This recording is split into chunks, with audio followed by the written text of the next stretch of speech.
কাচাড়ে জলের ট্যাঙ্কিতে বিষাক্ত গ্যাসে শ্বাসরুদ্ধ হয়ে 4 শ্রমিকের মৃত্যু, আটক ভবন মালিক। কাছাড় জেলার নিজ জয়নগর কুমাপাড়া এলাকায় নির্মাণাধীন একটি ভবনে জলের ট্যাঙ্কি পরিষ্কার করতে গিয়ে বিষাক্ত গ্যাসে শ্বাসরুদ্ধ হয়ে 4 শ্রমিকের মর্মান্তিক মৃত্যু হয়েছে।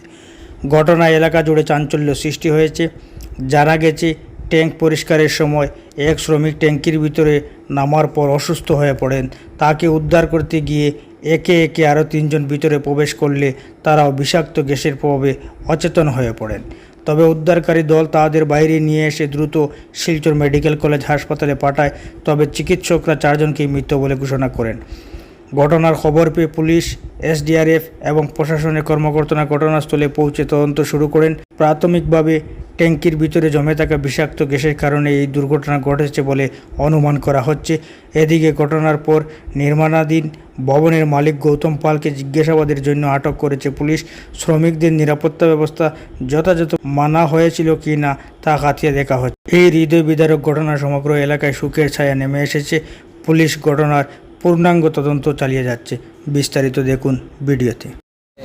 ये जो भी घटना हुआ है बहुत दुखद है और इसमें किस लिए हुआ, कैसे हुआ और क्यों हुआ है उसके लिए हमारा फॉरेंसिक टीम आ चुका है। वो अभी जांच कर रहा है। उनकी जांच जो तथ्य सामने आएंगे वो उसके बिहाफ पे हम पूरा इंक्वायरी करेंगे। और सबसे पहले अभी हम मेडिकल जा रहे हैं। उन लोग का क्या हालत है, कैसा है वो देखें। 4 लोग जो बताए गए हैं, तो अभी क्या स्टेट है वो हम देखेंगे। धन्यवाद। Thank you sir.